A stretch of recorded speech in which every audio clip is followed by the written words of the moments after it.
Hey y'all, it is day 9 of my 21-day water fast, and I am so happy to be here. I'm so happy to have gotten here because day 9, I did not wake up feeling sluggish. I woke up with a lot of energy. I woke up in a good mood, and I feel absolutely amazing.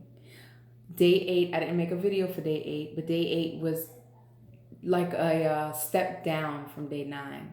So day 8, my energy, I still felt a little sluggish, but not as sluggish as I would normally feel. And then my energy picked up throughout the day. And then I had my times where I would feel less energetic and then more energetic. My mood was elevated, but it wasn't where I am today. I think if it gets better, it gets better, but I do think that I reached that fast high that I was reading about for day 9. So yesterday's weight was 143.8, and today's weight is 142.2. So altogether, I lost roughly about 15.2 pounds. Actually, that's precise since I started.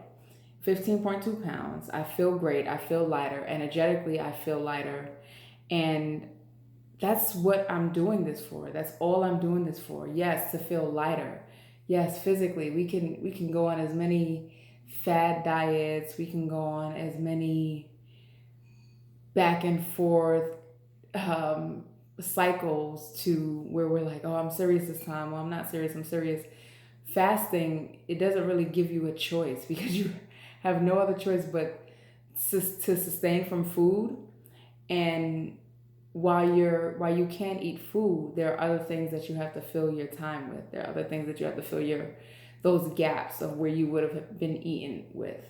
And what I've been filling it with is honestly self-reflection, whether it's through meditation or not, or just even thinking to myself. I seldom have the TV on because sometimes I just want to sit in stillness. Sometimes I just want to sit in silence and I want to hear exactly what's going on in my head. I want to know what I'm thinking about.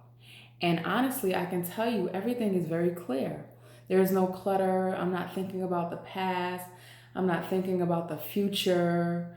I'm just there in the now and I'm listening to my body. I'm understanding my body. I'm appreciating my body, everything that's going on inside my body, the healing process of my body. Everything is about my body. I think it's time that I showed my body some respect because for many years, I think we're all guilty of disrespecting our body, taking that last bite when we know we're stuffed, especially during the holiday season, just not listening to our body and not eating the right foods when we know we should. And then our body ends up turning on us for whatever reasons. Now, thankfully, we're still young. Most of us are still young. I'm not speaking for everyone. I'm not sure about my viewers, but yes, I'm still young. So even me, though, my body, my body has turned on me, and I'm not sure why. And I'll share that all with you later. I plan on doing that toward the very end. But yeah, so your body will turn on you if you disrespect your body. There will be some karmic effects to you not treating your body right. So this is my gratitude to my body. This is me telling my body I am in debt to you for taking care of me even when I wasn't taking care of you. I am indebted to you for keeping me alive. So I appreciate you. And when you appreciate your body appreciates you. It's the same with the world. It's the same with Mother Earth. Mother Earth, we know what Mother Nature can do in natural disasters. And that's because we don't treat her right. We're living on her earth and we don't treat her right. So it's the same with our body. This is a vessel. We borrow this. And this vessel is to get us where we need to go. And it's for soul growth. It's for human experience and soul growth. We're not humans living a soul experience. We are souls living a human experience. And this body is borrowed. This is nothing but a vessel. And if you're renting someone's home or if you're borrowing something, then you should take care of it as best as you can because we don't own anything. And I think owning The idea of that we own things, you're my this, you're my that, that's what taught me a lot about possession. This fast has taught me a lot about possession. Yes, I have three sons, but they are not. I don't know why my finger just did the flickering like that. I don't know. But yes, I have three sons, but they're not mine. They're not mine. I'm just here to guide them the best way I can without becoming possessive toward them. So that ownership thing is the exact definition of what I call, or what everyone calls, I didn't make it up, but what is called conditional love. When you feel like you have possession over someone, that's conditional love. And I'm learning, I think through in this fast, I'm learning to love myself unconditionally. And I think what that does in my practice, in my spiritual fasting practice, I'm projecting that same energy onto my children. And I was just blessed enough to allow them to choose me as a vessel so that they can enter this world and figure things out on their own with my guidance. So I was, I had I'm not sure. I have a lot of dreams. I have a lot of dreams, and I'm not really sure about the specific happenings in the dream, but I wake up kind of like a meditation. But when I wake up with the message still in my mind. And the message was about being judgmental. The message was about measurements and judgment. When we judge someone, we are measuring them on a spectrum based on what we think they are supposed to do.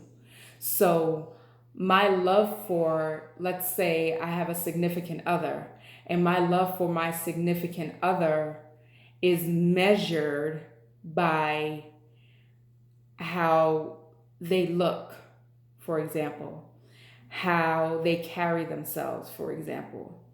And if they don't look that way, or if they don't carry themselves a certain way, or if they do something that does not make me happy, it's essentially like my love, my conditional love, it decreases. Because conditional love is measured. As long as you do this, I will love you like this. But when you do that, I will love you like that. And I think we are all guilty of conditional love, especially toward ourselves. As long as we look like this, as long as we weigh that much, as long as we have our hair done, as long as we have our makeup on, this is my measurement. But then I got the lesson of what unconditional love is. It cannot be measured. And when you are existing in a state of love, when your state of being exists in the energy, which is the highest vibrating energy of love, because it's infinite, nothing can be measured. So when you look at a person, you don't judge them, because your opinion doesn't reflect anyone but you. So if I say, I don't like her hair like that, I'm projecting that I'm insecure. That's all. Because her hair is not my business.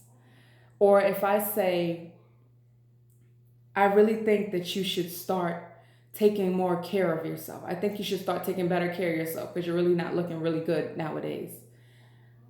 My thing is, how that reflects me is, I'm not taking care of myself and I don't feel like I look good. So it has nothing to do with the other person. But when you put unconditional love around that, when you put that energy of unconditional love around people, there's no longer a mirror reflection effect.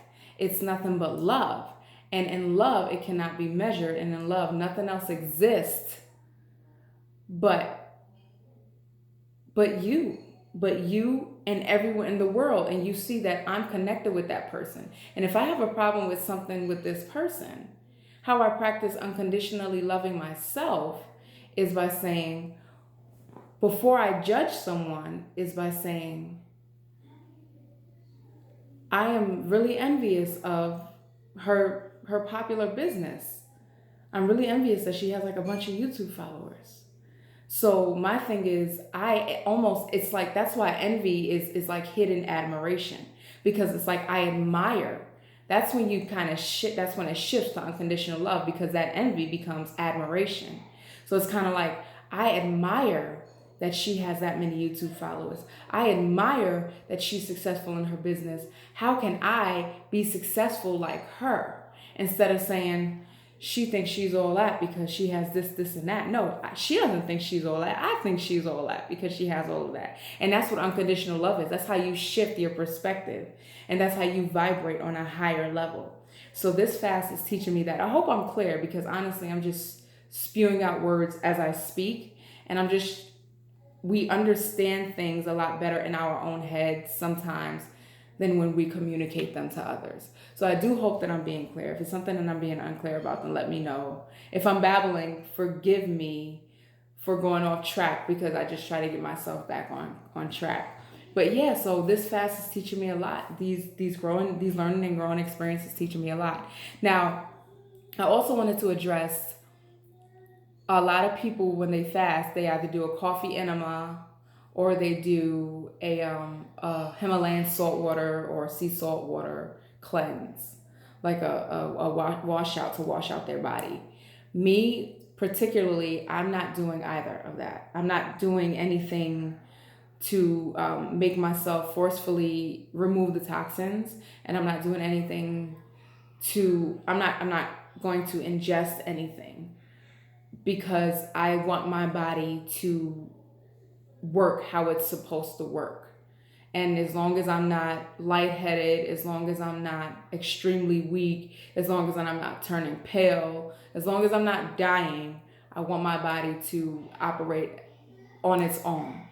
And so nothing against others who use assistance, because it probably feels good once you release it. But I have not experienced any nausea yet, because usually nausea defines that there are toxins in your body that needs to be released, and they're kind of blocked, they're not being released. So I'm not doing any of that. What I do is I do take a Epsom salt bath. I do take a Epsom salt bath with two cups of Epsom salt, and I just take it to relax and to help me out, because I have minor aches in my back. So I just do that to help me relax, and whatever my body absorbs from that, that's what I do. That's all I do, is take baths, and that's me just pampering myself. That's not anything that I am intending to do. But yes, I'm doing this all completely on my own. But yeah, so this is day 9.